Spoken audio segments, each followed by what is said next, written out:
Hey, how's it going? This is Pastor Andrew coming at you with another weekly vlog. About this time a year ago, I had been on the keto diet for about 7 or 8 months. I was feeling good. I had knocked out about 4 or 5 5Ks. So I was like, you know what? I'm trying to step up my game. I'm going to go ahead and I registered. I was going to do the Kansas City half marathon. I wasn't quite ready to do the full marathon, but I was like, you know what? Instead of doing these little 3.1ers, I'm going to go ahead and do a half marathon. So, first thing I did is I went over to the Running Well store. I'm like, I need to get me some awesome new shoes. Walked in there and they had all these cameras set up. They had me run barefoot on a treadmill so they could watch and see my impact, watch my stride, all of that stuff. And then I went out and I probably ran in 5 or 6 different shoes. Well, about $110 later, we had picked out a nice, comfortable pair of Hokas with all this extra cushioning and these like steel mesh that's in the actual sole of the shoe. And of course, the lady was like, "Hey, you need these super awesome wicking socks." And so I'm like, all right, well, I guess I better spend the money to get the good socks in addition to the shoes. And she tried to sell me these different splints for my shins and just all this other stuff that I honestly at the time didn't really need. And so I walked out of there. I had my shoes and I had my socks and everything like that. However, one of the things that I've discovered though, I read this book about running, and it's really changed a lot of my viewpoints of running. I'm one of those people that don't view running as fun. I do it because it's something that's good for me. And then being in the military, it's kind of a requirement to be able to run. But this book that I read, it talks about ultramarathoning and all of these people that run. And one of the big things that they focus on in this book is a common misbelief is that you need high quality running shoes, that you need to have all this extra cushioning and all of this stuff. Well, they talk about these ultra runners that are running 75 to 100-mile races, that they either do them barefoot or they do them with shoes that are super thin that don't have any cushion at all, because the podiatrists and whatnot, they've actually discovered that extra cushion is not good for your feet. So we believe this lie, though, that we need to have this high quality stuff if we're going to succeed. And a common phrase in baseball is a $200 bat's not going to fix a $10 swing. We see it in youth sports all the time. We see these parents going out and buying $200, $300 baseball bats for their 9-year-old.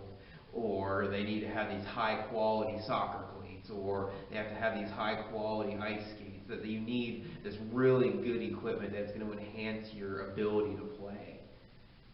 But in reality, where we see these baseball players coming out of Latin America that they use cardboard for their gloves and they're making it into the Hall of Fame.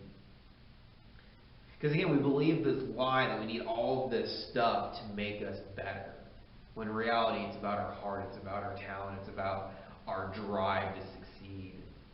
And it's gotten into our churches too. This mentality's gotten into our churches. They've gotten into our spiritual life. They think we need to have all of this stuff. We need to be entertained at church. Church is about the experience. It's not about the knowledge, which is such a lie. Something that I hate to say, but my generation really, really strives to believe. That I need to be entertained when I step foot into a church. I need to be entertained and have all of this cool stuff in order to be closer to God. It's a huge lie. It's a lie to think that I need all of the best in order to have this relationship with God. In reality, it's just an excuse that we want to use so we can keep jumping churches. We can keep going around and looking for spirituality, whatever you want to call it. But in reality, we don't really want to belong to a church. We don't really want to belong to the family of God. So this week, ask yourself that question. How am I distracting myself from having a relationship with God? How am I using the excuse of stuff? How am I using the excuse of technology? How am I using the excuse of, well, that church doesn't have that, and for those reasons, I'm not going to be a part of it. We all do it. And it's something I have to constantly check myself on. I think I need to have all of this stuff in order to have a good relationship with God. I need to have the brand new Bible. I need to have, go to a church that has the absolute most solid soundboards out there. No, I don't. As I shot our Sunday morning service today, I freaked out. I'm like, oh no, my iPad's dead. I have to use an actual Bible.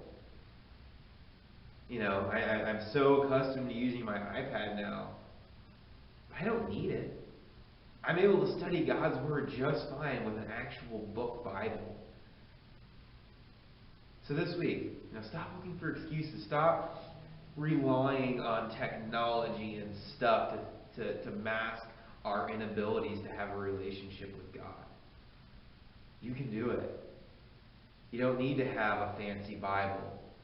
Your church doesn't need to have all this fancy stuff as long as they're teaching and solid doctrine. That's what matters. As long as, your church has a solid church family. That's all that matters. We don't need all this stuff to distract us. We don't need to have high-quality running shoes in order to run 100 miles. Our ancestors did it barefoot or in sandals. Hope you have a good week.